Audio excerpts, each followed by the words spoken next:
우리 전도자가 이렇게 말하죠. 예수 천당, 불신 지옥. 예수 믿고 천국 가자. 이렇게 전도를 합니다. 때가 되면 오늘 천국에 가는구나. 죽으면 천국에 가는구나. 우리는 그런 생각을 갖게 됩니다. 그런데 예수님은 마가복음 1장 14절 15절을 보면 우리들에게 이렇게 말씀하십니다. 회개하라. 천국이 가까이 왔다. 그러면 우리가 좀 헷갈립니다. 하나님의 나라가 가까이 오는 것인가? 내가 죽으면 가는 곳이 천국인가? 우리는 그런 생각을 하게 됩니다. 예수님이 그에 대한 답을 주셨습니다. 하나님의 나라는 여기 있다, 저기 있다가 아니다. 이 뜻은 바로 하나님의 나라는 하나님의 통치, 하나님의 다스림입니다. 그래서 우리 하나님의 통치, 하나님의 다스림이 내 안에 있는 것입니다. 내 안에 그 하나님의 나라를 품고 가는 것입니다. 우리들의 삶을 가는 것입니다. 그리고 내가 죽으면 내 안에서 그 하나님의 나라가 작게 이루어지는 것이죠. 우리는 내 마음 가운데 천국을 품고 살아가는 것입니다. 그것이 바로 우리들의 삶의 여정이 되어지는 것이고 그것이 바로 신앙의 여정이 되어지는 것입니다. 이미 하나님의 나라는 우리 가운데 왔습니다. 우리 마음 가운데 왔습니다. 하나님의 나라는 내 안에서 시작합니다. 하나님의 나라는 내 안에서 시작해서 그것은 계속 생장합니다. 오늘 특별히 여러분들에게 생장이라는 단어를 하나님께서 주십니다. 우리 성장이라는 뜻은 사람이나 동식물이 자라서 이제 몸무게가 이제 늘거나 키가 크는 것을 의미합니다. 뭐가 규모나 세력이 커지는 것을 성장한다 이렇게 표현을 합니다. 그러나 생장이라는 단어는 양적인 성장 그리고 질적인 성장을 함께 아우르는 그런 단어인 것이죠. 특별히 생명체가 생장한다라고 이렇게 표현을 합니다. 세포수가 증가합니다. 그것은 생명을 잉태하는 것이죠. 이것은 어떤 의미에서 질적인 성장이 될 것입니다. 또 하나는 이 세포 자체의 이 부피가 커집니다. 또는 길이가 길어집니다. 우리 지훈이가 보니까 어느덧 키가 저만해졌어요. 부피가 커진 것입니다. 키가 커진 것이죠. 근데 이제 마한자매처럼 결혼을 해서 한 가정을 이루면 하나의 생명 공동체를 또한 만들게 된 것입니다. 이것은 양적인 성장뿐만 아니라 또한 질적인 성장도 우리 하얀자매는 지지난주부터 이루기 시작을 한 것이 됩니다. 우리는 어린아이가 자라면 늙은이가 되는 것이 아니죠. 청년이 되는 것입니다. 젊은이가 되는 것이죠. 젊어지기 위해서는 질적인 성장도 있어야 한다는 것이죠. 지혜가 있어야 되고 지식이 있어야 합니다. 철이 들어야 하는 것이죠. 그래서 우리는 청년이 되는 것입니다. 젊은이가 되는 것입니다. 하준이가 커서 늙은이가 되는 것이 아니라 젊은이가 되는 것입니다. 청년이 되어 하는 것이죠. 우리 하늘과 땅이 만나는 공동체 역시 마찬가지입니다. 늙는 것이 아니라 젊어져야 하는 것입니다. 생장해야 하는 것입니다. 교회 역시 이렇게 양적인 성장만을 한다면 어떤 의미에서는 경직될 것입니다. 어떤 의미에서 우리가 나이가 한 살 한 살 먹어간다는 것은 늙는다는 것도 의미하는 것이죠. 단순히 질적인 성장이 없으면 그저 늙어갈 뿐입니다. 질적인 성장이 없으면 그저 죽어갈 뿐이라는 것입니다. 우리 교회 공동체도 역시 마찬가지죠. 질적인 성장이 없다면 그저 양적으로만 성장한다면 그것은 어떤 의미로는 또한 늙어가는 것입니다. 그래서 우리는 모이면 기도하는 것입니다. 그래서 흩어지면 전도하는 것입니다. 그리고 우리들의 삶에서 빛과 소금의 역할을 감당해야 하는 것이죠. 그리고 끊임없이 세상을 변화시키는 일을 감당해야 하는 것입니다. 그리고 열방에 전도해야 하는 것이죠. 니아스 미션이 하나의 우리들의 작은 샘플이 됩니다.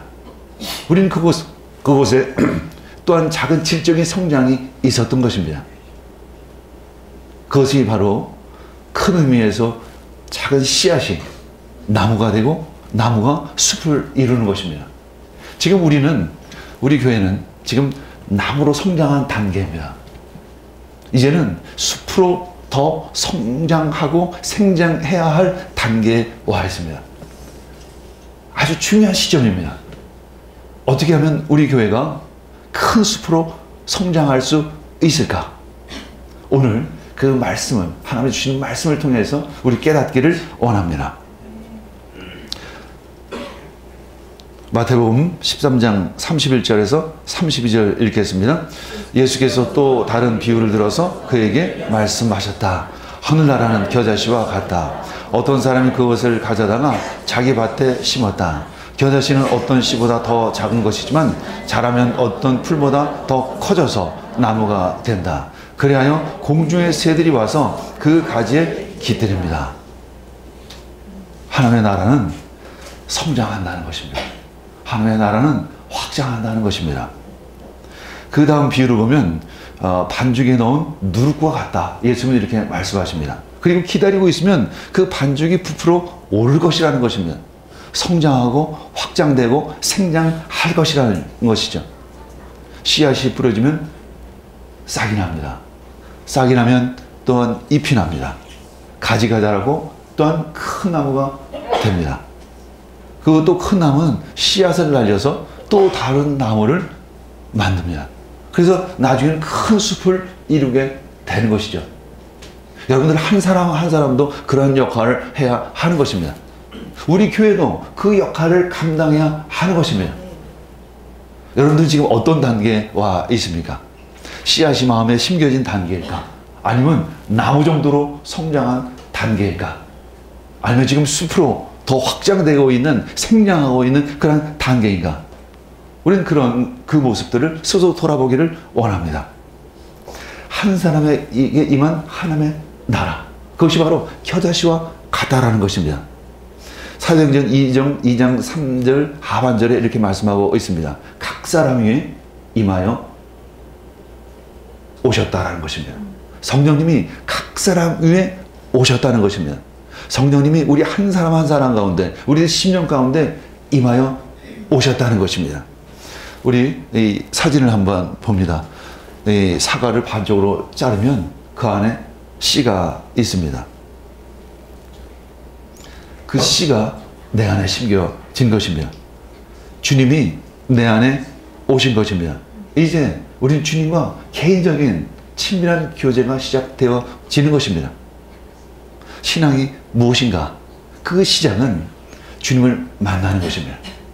내가 내면적으로 주님을 영접하는 것이죠. 내 안에 작은 씨가 심겨졌습니다. 그러나 그 씨는 가장 생명력이 왕성한 씨인 것이죠. 그 씨가 도대체 어떻게 만들어지는가? 난세포가 있습니다.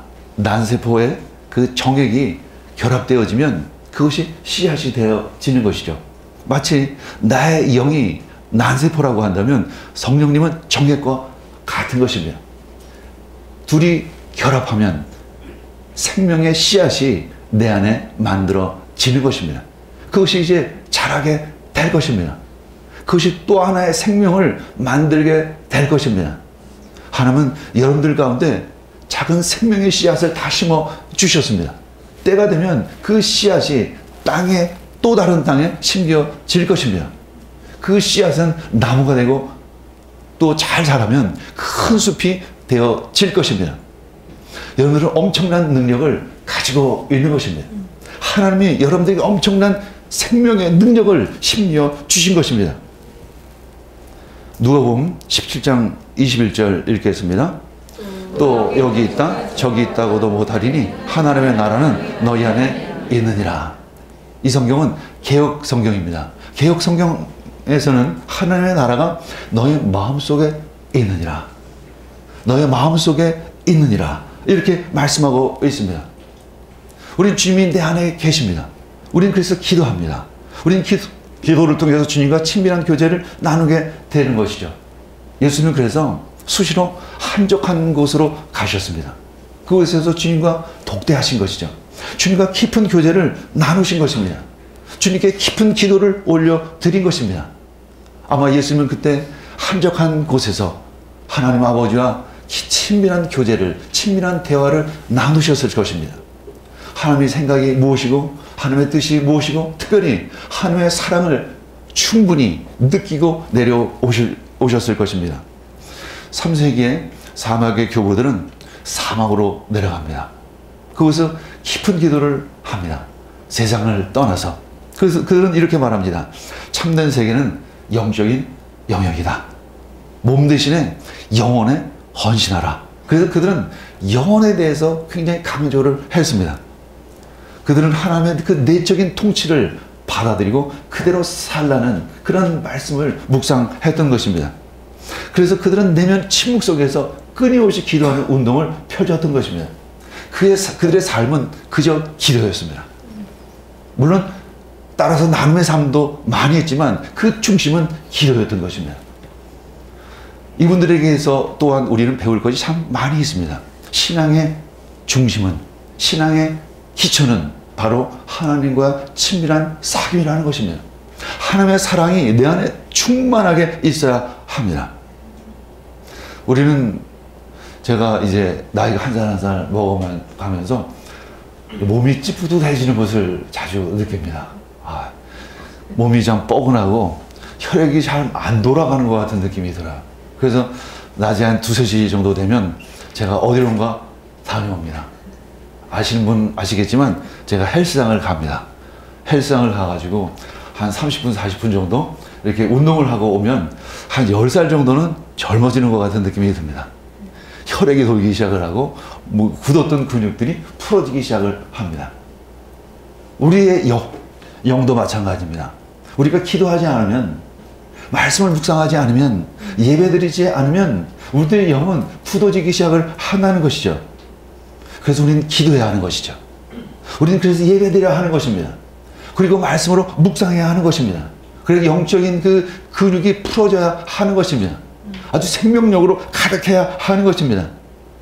우리의 기도는 성령님이 역사하시도록 그릇을 만드는 것입니다. 여러분들 하루에 얼마만큼 기도하십니까? 저 나름대로 기도의 분량이 있습니다. 어제 제가 12시가 됐는데 제가 생각한 그 기도의 분량을 다 채우지를 못했던 거예요. 12시가 돼서 이제 잠을 자야 되는데 또 피곤은 몰려옵니다.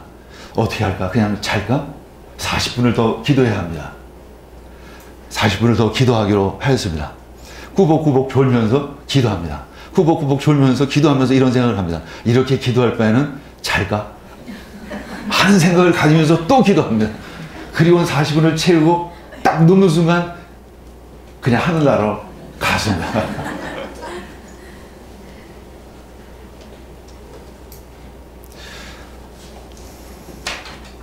성령에 충만해야 하는 것입니다. 기도로 충만할 때 성령님이 충만하실 수가 있습니다. 왜냐하면 내가 기도를 할 때 나의 그릇은 커지는 것입니다. 성령이 더 오실 수 있도록, 더 많이 오실 수 있도록, 더 충만하게 오실 수 있도록 그릇을 우리는 준비해야 하는 것이죠. 충만해야만, 그 생명력이 가득해야만 성령의 열매가 맺혀질 수 있기 때문에 그런 것입니다. 우리 교회 안에 화초들이 참 많이 있습니다. 근데 쟤네들의 특징이 하나 있습니다. 열매가 없다는 것입니다. 번식을 하지 않는다는 것입니다. 한마디로 생명력이 없다는 것이죠.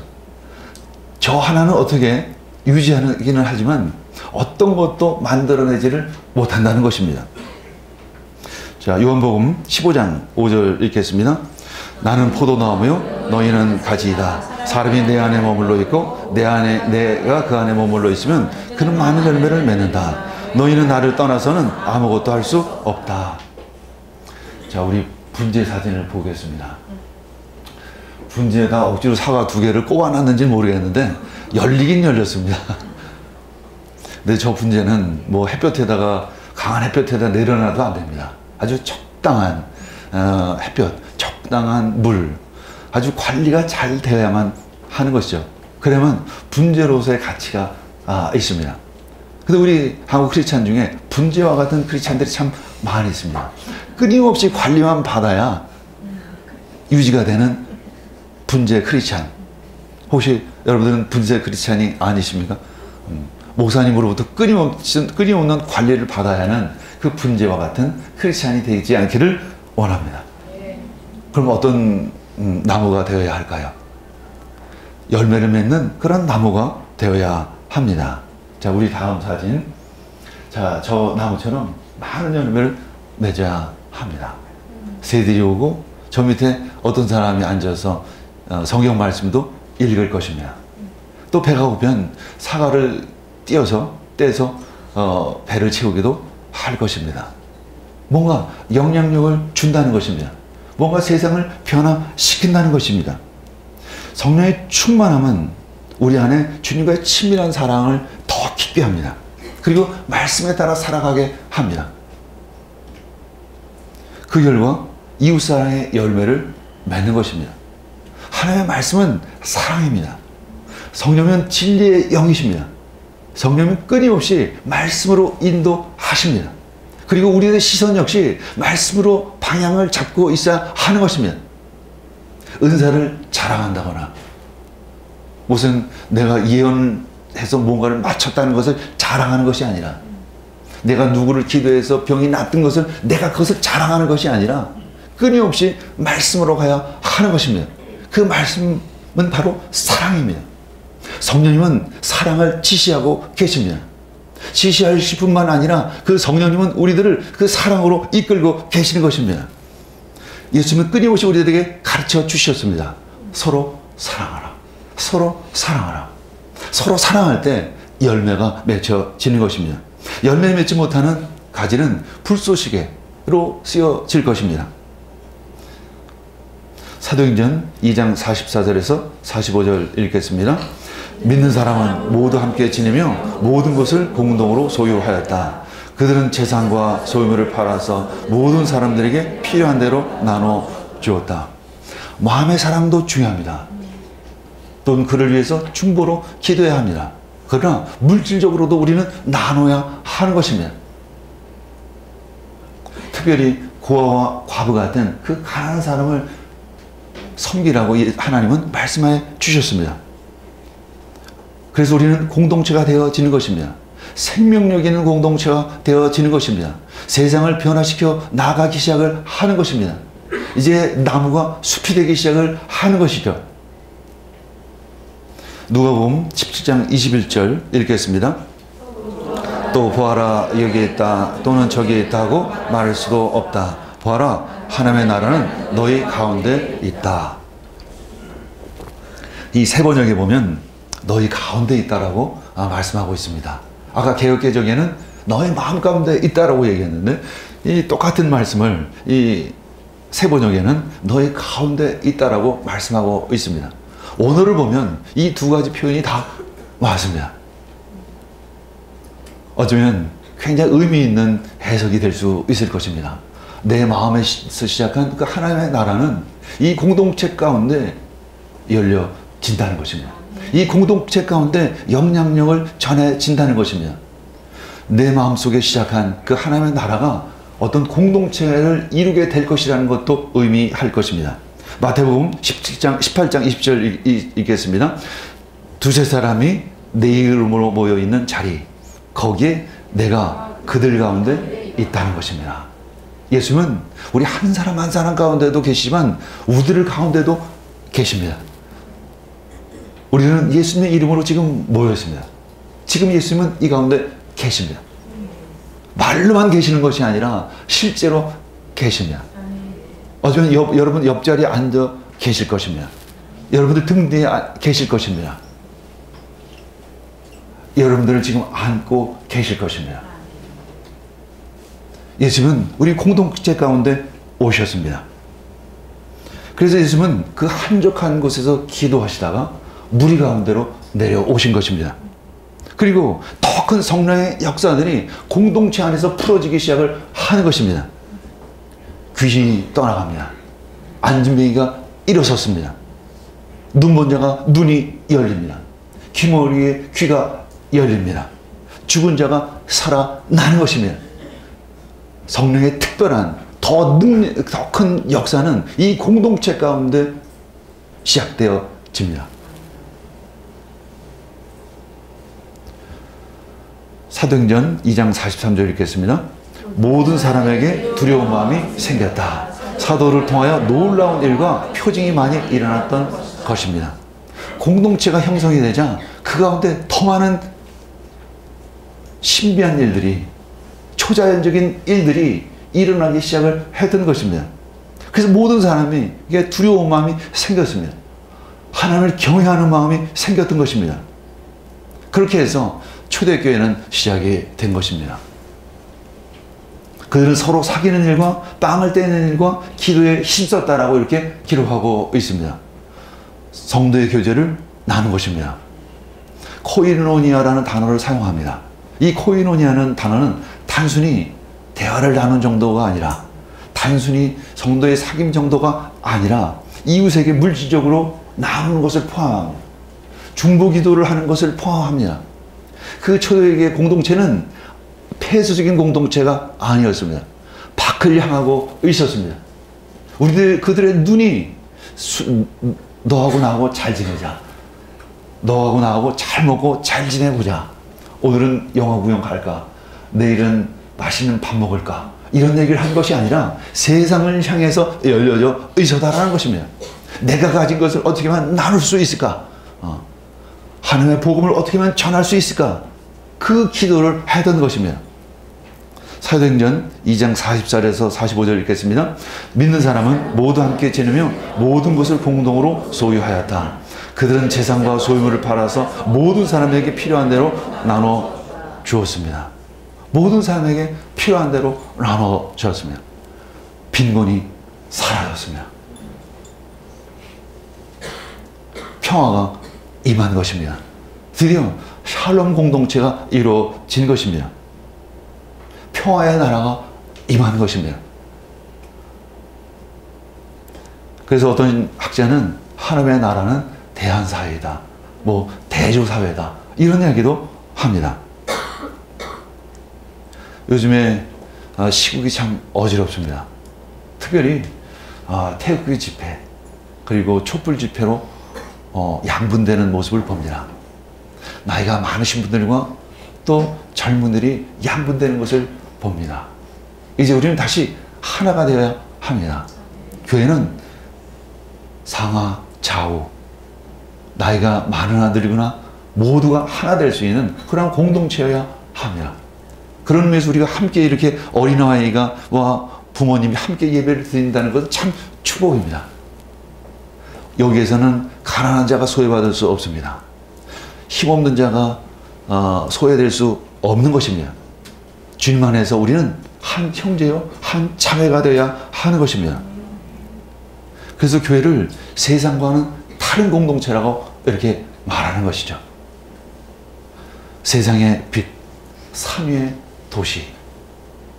산 위에 있는 그 아름다운 도시를 한번 상상해 보시길 바랍니다. 나가는 데 가면 산 위에 빌리지가 있습니다. 한 산 꼭대기마다 이 빌리지가 있습니다. 밤에 불이 켜져 있는 그 빛이 빛나는 그 산 위의 동네를 상상해 보시길 바랍니다. 그 교회가, 그것이 바로 교회인 것이죠. 이 교회는 끊임없이 성장해야 합니다. 생장해야 하는 것이죠. 끊임없이 확장돼야 하는 것입니다. 지금 우리는 숲으로 생장할 단계에 와 있습니다. 굉장히 중요한 단계에 와 있습니다. 여러분들 한 사람이 이제 나무가 되어야 합니다. 그 씨앗을 마음에 품는 것 이상으로 씨앗을 이제는 땅에 심겨야 하는 단계에 온 것입니다. 여러분들 이제 세상으로 나아가서 여러분들 삶의 자리로 나아가서 그 씨앗을 심어야 하는 것이죠. 그래야 또 다른 생명체가 움트게 될 것입니다. 여러분들 한 사람 한 사람이 이제는 하늘 모임을 만들게 될 것입니다. 올해 안으로 18개의 하늘 모임을 세우게 될 것입니다. 여러분들 중에는 그 하늘 모임이 도대체 무엇이지라고 생각하는 사람이 있을 것입니다. 빠른 시일 내에 하늘 모임이 도대체 무엇인지를 잘 설명을 드릴 것입니다. 여러분들이 씨앗이 되는 것이, 여러분들이 리더가 되는 것이 바로 하늘 모임인 것입니다. 작은 공동체가 세워질 것입니다. 그러나 그 작은 공동체는 또 우리가 함께 큰 숲으로 만들어지게 될 것입니다. 소나무의 열매인 이 솔방울이 떨어지면 이 날개가 달린 씨앗이 날아가죠. 그리고 또 다른 나무를 만들게 됩니다. 그래서 숲을 만들게 됩니다.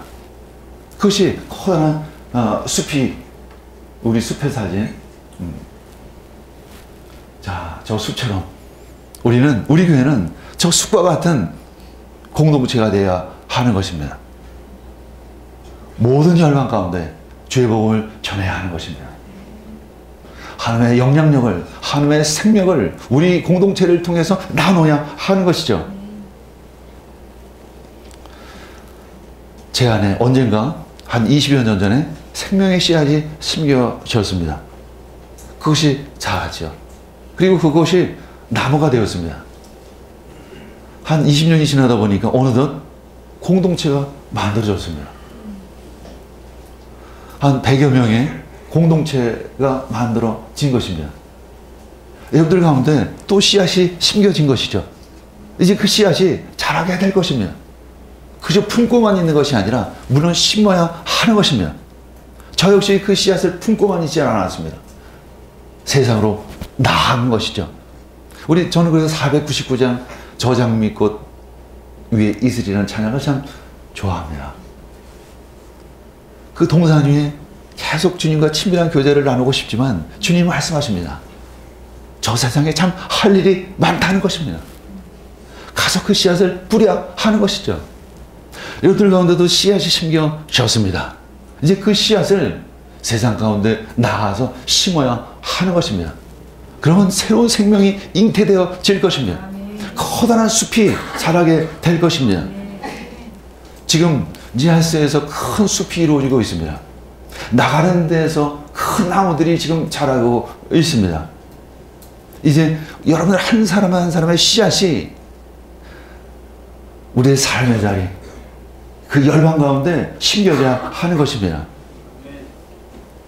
마태복음 24장 14절 읽고 마치겠습니다. 이 하늘나라의 복음이 온 세상에 전파되어서 모든 민족에게 증언될 것이다. 그때야 끝이 올 것이다. 많은 이들이 교회가 천국인 것으로 생각을 했습니다. 그랬더니 이 안에 교회 역시 알곡과 가지가 함께 섞여 있던 것을 발견했던 것이죠. 그러면서 교회도 뭔가 부족하다라는 것을 깨닫게 됩니다. 그러면서 더 큰 하나님의 나라를 소망하게 됩니다. 그것이 예수님이 다시 오실 그날 세우실 그 하나님의 나라, 그 나라를 소망하게 되는 것입니다. 그것이 바로 마지막 때를 준비하는 성도인 것이죠. 그 마지막 때를 준비하는 성도는 그저 가만히 있는 성도가 아니라 그저 앉아서 하나님과 주님과의 친밀한 교제만을 나누는 성도가 아니라 그 씨를 뿌리고 나무를 키우는 성도가 진정 그 마지막 때를 준비하는 성도가 될 수 있는 것입니다. 여러분들 이제 세상으로 나가서 여러분들 안에 심겨진 그 씨앗을 심기를 원합니다. 그래서 숲을 이루기를 원합니다.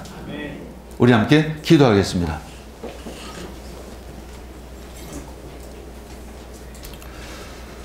주님 감사합니다.